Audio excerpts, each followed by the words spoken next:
I'm going to start in the AL MVP mark because I actually made a bet this morning after seeing Shohei Ohtani hit his first career grand slam, coming on the heels of maybe the best pitching outing of his young MLB career.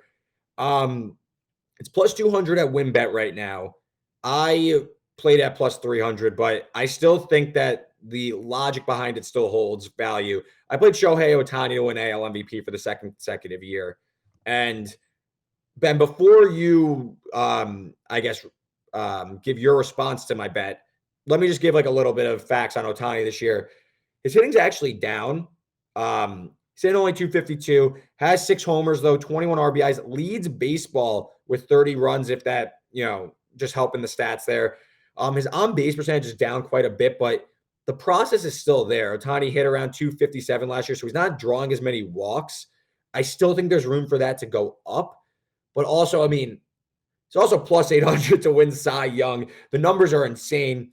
3.08 ERA, but he's pitching to a 1.53 FIP. So there's some regression in the field coming his way. He's pitching closer to like a 2.0 ERA, striking out nearly 14 batters, or striking out on the money, 14 batters per 9 innings. Again, like I said, has the grand slam this week, 7 shutout innings, 11 strikeouts last time out. Plus 200 translates to a 33% implied probability. I just think that there is a greater than, I'd even say it's greater a 50% chance that Ohtani wins MVP when it's all said and done. I just don't think that there's any player on the planet that is playing at a high level, both at the plate and while pitching, to justify being more valuable to Ohtani. Not to mention the Angels are off to a great start. I believe they're 20-11 now. Yeah. Sure, Trout's hitting well. Sure, Byron Buxton's a human highlight reel, but the value just isn't there for someone that is playing both sides of the field. Sorry, to justify this. I think it's more, is Ohtani going to get hurt this season to ruin this MVP bet? I think if Ohtani plays all, we'll call it 150, avoids serious injury, this is closer to a 50-50 proposition than it is a 67-33.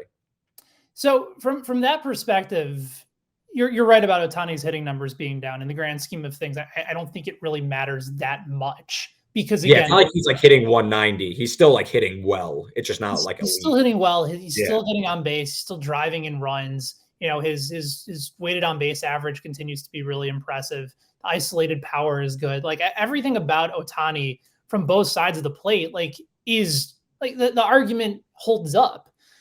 It's to me, it's the odds, like 2-1 odds for somebody that has had a history of injury, that is still dealing with like an early portion of the season where I'm just anticipating that Ohtani is going to miss time. I don't want it to happen, but enough of a sample over the course of his career in the big leagues indicates that it's likely to happen.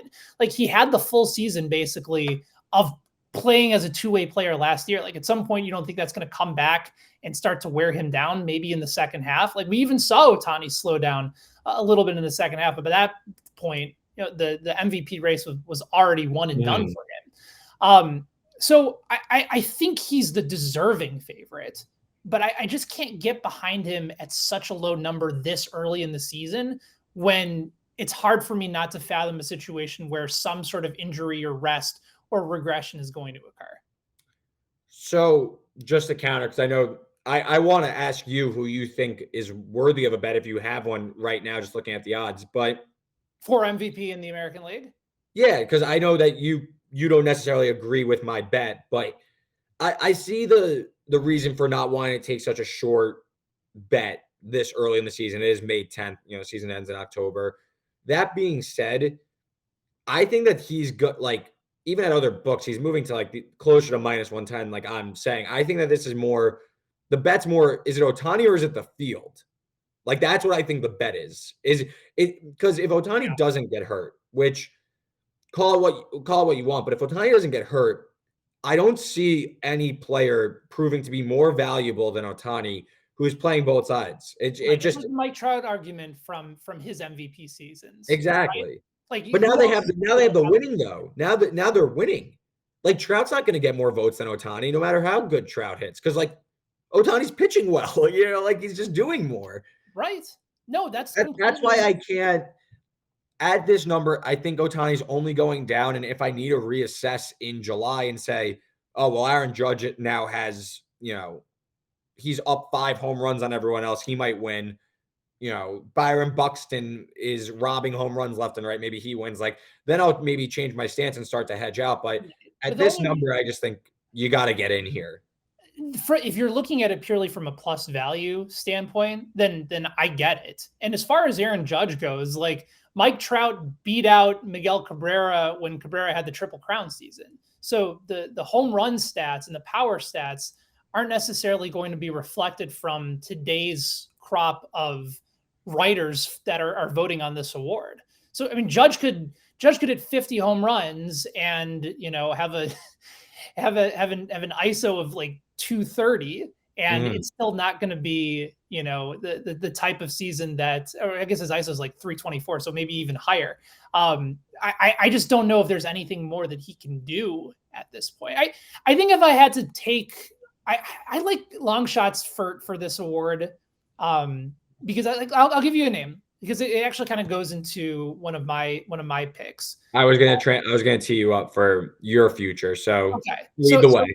So it ties in really well, because if I had to take a stab at somebody for AL MVP, I'd go with Jose Ramirez, who's at 10-1 over at WinBet. And as far as the future that I really do like right now, it's Cleveland to win the AL Central at 11-1.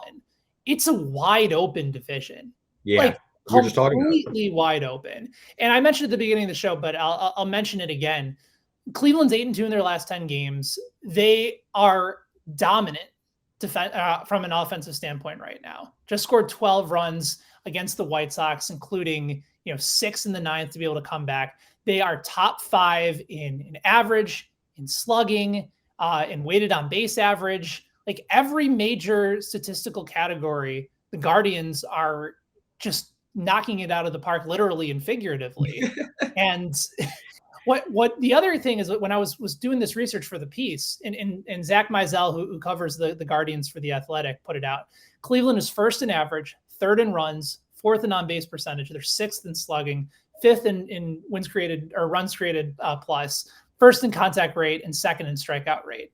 What they're doing this year, Reed, is antithetical to how so many other teams have been put together offensively, where they're putting the ball in play. Like, it's not home run or strikeout. They're forcing defenses to make plays, but they're also getting on base at a very high clip as well, like 4th in on base percentage. So it's not as if they're going out and they're free swinging. And Shane Bieber, who is still the co-favorite, despite a terrible start to the season to win the Cy Young, is off to his worst start of his career. At some point, you think there's going to be a positive regression to the mean for him. And Cleveland has a history of just developing starting pitching and rock solid bullpen arms that, if the White Sox continue to melt down, the Twins are a bit hit or miss over the course of the season. They've had some very lucky wins throughout the course of the year. Like, I just buy Cleveland, especially with somebody like Ramirez in the middle of that lineup, who is, his strikeout rate is like less than 8%. Yeah, he's wild right now. Unbelievable. And I look at him as somebody that can continue to set the trend. Steven Kwan's had a great start to the year. Like, 1 through 9 in their order, they're hitting. And I think their pitching is going to start to perform better compared to where they are middle of the pack right now. So I do think Cleveland, there is value there, both in the MVP race as well as in the division race, because I just don't think people look at them as a contender, and I think they should be. Again, and all great points. And I think that what I'm trying to do with a long baseball season, what you are seemingly trying to do with a long baseball season with the Guardians bet, is there's a lot of time, and these prices move so slow that I think it might be advantageous right now to take a stab at the Guardians, look at their upcoming schedule. Maybe they could rattle off 5 of 6, get close to the Twins. All of a sudden, they're 5-1. Then you take the Twins at plus 150, you're arbing out. I think that there's a lot of room for growth with the Guardians, who may seem to be hanging around with their hitting splits. And let's just keep it with the AL Central. That should have been the theme of this episode. But my fade is the White Sox to win the World Series at 15-1. Can the White Sox, who have a boatload of talent and all that, figure it out? Sure, they absolutely can. But this is not a team that is 15-1 to win the World Series. Not deserving of this price. This is a lagging number. I mean, just look at the injuries again for this team. Lance Lynn hopes to be back in June. Eloy Jimenez just had hamstring surgery, so who knows when he's coming back. I just think that, and Liam Hendricks is also struggling out of the bullpen as a closer. They just traded Craig Kimbrell before the season, so it's not really working out here. The White Sox off the pace already. Fangraphs projects them to tie the Twins for the division. Looking ahead, and I believe that's a favorable projection, but what really is making this a fade right now, and I'm not touching White Sox futures at all just yet, I'm going to wait until maybe June or July, is listen to the next month of games they have coming up. Just this is to highlight a few. So this is what, 20 some odd games? Yeah. They play 7 against the Yankees, 3 against the Blue Jays, 3 against the Rays, and 3 against the Dodgers. I mean, you're telling me this team is going to make up ground on the Twins and even the Guardians with that schedule coming up? No, and they're kicking the baseball all over the field, and their bullpen, which is supposed to be the strength of their team, has had their moments. Hendricks, I think, had a really good game, but that was against the Cubs, where he looked dominant. And the Cubs have had all sorts of issues over the last couple of weeks as far as hitting, like one of bottom 3 offense in baseball over the last week or so. The other thing too is that part of the reason that they're struggling defensively, and again, maybe it's a little inside baseball, but they're not shifting. Like La Russa has his infield in the same place pretty much every time. Like there's no movement. There's no reading up on the advanced scouting report. And again, like teams are out scheming the Hall of Fame baseball person that is La Russa. And it's very evident. So between just the lack of focus from the White Sox in the offense to just having really frustrating at bats, like a couple of weeks ago, right before they went on this little 6-game win streak, they were a bottom 6 offense in baseball. This is a team that has the talent to be a top 5 offense. So I think those numbers will start to come back to life. I agree. They're not dead in the water, but some of the games that they have blown this year, I do believe are going to come back to haunt them. And I think for what was supposed to be a shoo-in to win the division, that is no longer the case. So for now, they're absolutely a fade for me when it comes to the White Sox. Even if they were, I think, maybe 9-1 or 10-1 to start the year, even if it gets down to 20-1, I don't know if I can touch them right now. Yeah, I know they may seem like a attractive bet to win the division just because of a slow start and stuff like that. And there may be a time to buy them. Like, listen, I'm not saying I'm like off the White Sox forever. Like I was saying, this is a long baseball season. I'm just holding out before I'm not looking at them right now like, oh, this is the time to get in. No, I still think there's room for this price to go even further because while the White Sox are likely to make the playoffs with the extra wild card team and,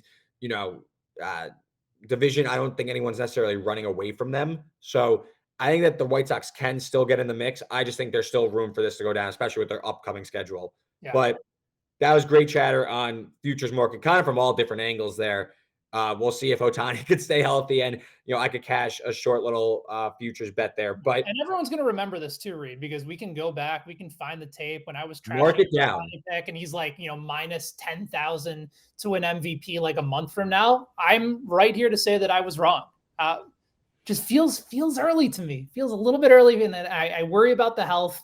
I worry about him being able to stay healthy for a full season. And by the way, if you are looking at Cleveland at 11-1 to win the division, you might as well sprinkle 50-1 on them to win the AL pennant, 100-1 to win the World Series. Even let's get nuts. 5-1 at some books as well. So there's some,